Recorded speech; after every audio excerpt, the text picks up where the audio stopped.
આપ સર્વોને હેતપૂર્વક જય શ્રી સ્વામિનારાયણ।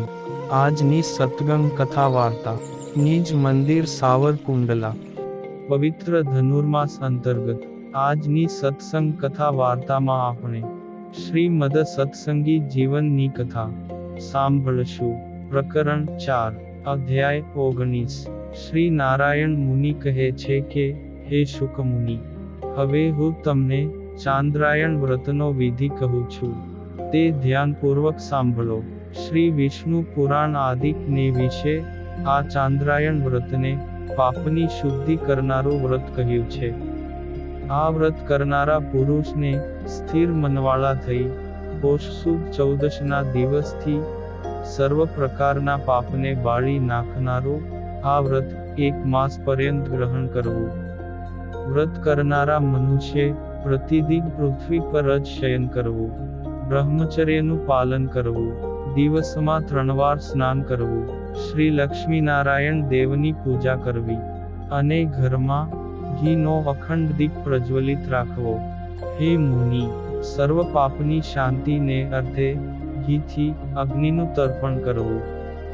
ભોજનમાં ચરૂનું અન્ન, ભિક્ષાનું અન્ન, સાતવો કણ, જવ, શાક, દૂધ, દહીં, ઘી, ફળ, મૂળ, જળ કે હોમ કરતા બાકી રહેલું અન્ન આદરપૂર્વક જમવું।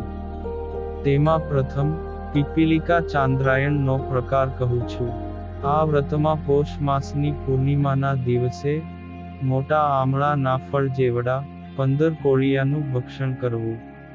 ત્યાર પછી દિવસે દિવસે 1 કોળિયો ઓછો કરતા જવું। આમ કૃષ્ણ પક્ષમાં 120 કોળિયા થાય તેમ કરવું। પછી અમાવાસ્યાના દિવસે વ્રત કરનારા 3 વર્ણના મનુષ્યને ઉપવાસ કરવો। વળી શુક્લ પક્ષથી આરંભીને ચંદ્રમાની કળા જેમ વધે તેમ 1 કોળિયાથી આગળ વધતા પુનઃ 120 કોળિયા થાય તેમ ભોજન ગ્રહણ કરવું। હે મુનિ, તેમાં પ્રથમ કોળિયો આરોગતી વખતે ઓમ નમઃ સ્વાહા એમ મંત્રનો જપ કરવો, બીજો કોળિયો ઓમ ભૂચ નમઃ સ્વાહા, ત્રીજે કોળિયે ઓમ ભુવો નમઃ સ્વાહા, ચોથા કોળિયે ઓમ સ્વ નમઃ સ્વાહા, પાંચમા કોળિયે ઓમ મહ નમઃ સ્વાહા, છઠ્ઠા કોળિયે ઓમ જનઃ નમઃ સ્વાહા, સાતમા કોળિયે ઓમ તપઃ નમઃ સ્વાહા, આઠમા કોળિયે ઓમ સત્યમ નમઃ સ્વાહા, નવમા કોળિયે ઓમ ઉર્જે નમઃ સ્વાહા, દશમા કોળિયે ઈટ નમઃ સ્વાહા, 11મા કોળિયે ઓમ ઓજઃ નમઃ સ્વાહા, 12મા કોળિયે ઓમ તેજ નમઃ સ્વાહા, 13મા કોળિયે પુરુષઃ નમઃ સ્વાહા, 14મા કોળિયે ઓમ ધર્મ નમઃ સ્વાહા, 15મા કોળિયે ઓમ શિવ નમઃ સ્વાહા। આ પ્રમાણે દરેક કોળિયે મંત્રનો જપ કરવો। હે મુનિ, આ પ્રમાણે સ્વાહાકાર અને નમસ્કાર યુક્ત ઓમકારાદિક મંત્રોથી અલગ અલગ કોળિયાને મંત્રિત કરીને દિવસની સંખ્યાના ક્રમથી ભોજન કરવું। વ્રતની સમાપ્તિમાં બ્રાહ્મણોને ગાયો તેમજ બળદનું દાન કરવું। આ પ્રમાણે એક ચાંદ્રાયણ વ્રત કરવાથી સર્વ પ્રકારના પાપોનો ક્ષય થાય છે।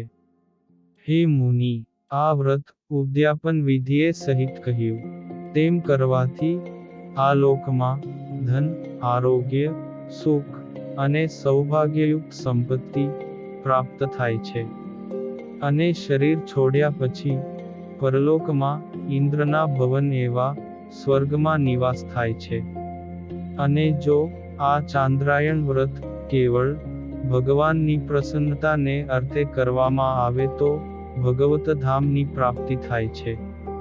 હે મુનિ, આ પ્રમાણે મેં તમને ચાંદ્રાયણ વ્રતનો વિધિ કહ્યો। આ વ્રત બહુધા પ્રાયશ્ચિતના વ્રતોમાં જ મુખ્યપણે કહેલું છે। સુવ્રત મુનિ કહે છે કે, હે રાજન, આ પ્રમાણે શ્રી હરિના અમૃત સમાન વચનો સાંભળીને શુકાનંદ સ્વામી તથા સભામાં બેઠેલા સર્વે સંતો તથા ભક્તજનો અતિ પ્રસન્ન થયા અને ભગવાન શ્રી હરિને સાષ્ટાંગ દંડવત પ્રણામ કરવા લાગ્યા.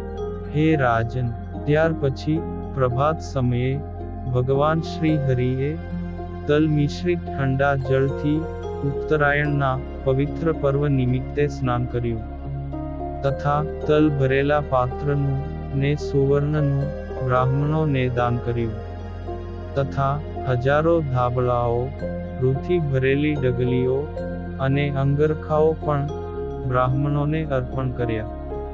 પછી શ્રી હરિએ અનેક બ્રાહ્મણોને ઈચ્છિત ભોજન જમાડીને તૃપ્ત કર્યા અને ભારે ભારે દક્ષિણાઓ આપીને પ્રસન્ન કર્યા. ત્યાર પછી ધર્મપુત્ર શ્રી હરિએ સર્વ સંતોને ઈચ્છિત ભોજનો જમાડીને તૃપ્ત કર્યા ને સ્વયં પોતાના ભાઈ ઈચ્છારામને ઘેર પધારીને ભોજન ગ્રહણ કર્યું ને રાત્રિએ સભામાં વિરાજમાન થયા ત્યારે પોતાને અતિશય પ્રિય એવા ઋષભદેવ ભગવાને શ્રીમદ ભાગવતના પંચમ સ્કંધના 5મા અધ્યાયમાં કહેલા શિક્ષાના વચનોનો પોતાના ભક્તજનોને ઉપદેશ કર્યો. ઇતિ શ્રીમદ સત્સંગી જીવને નારાયણ ચરિત્રે ધર્મશાસ્ત્રે ચતુર્થ પ્રકરણે નાગડકાપુરે ભગવાન શ્રી હરિએ ચાંદ્રાયણ વ્રત વિધિના નિરૂપણ નામે 19મો અધ્યાય સંપૂર્ણ.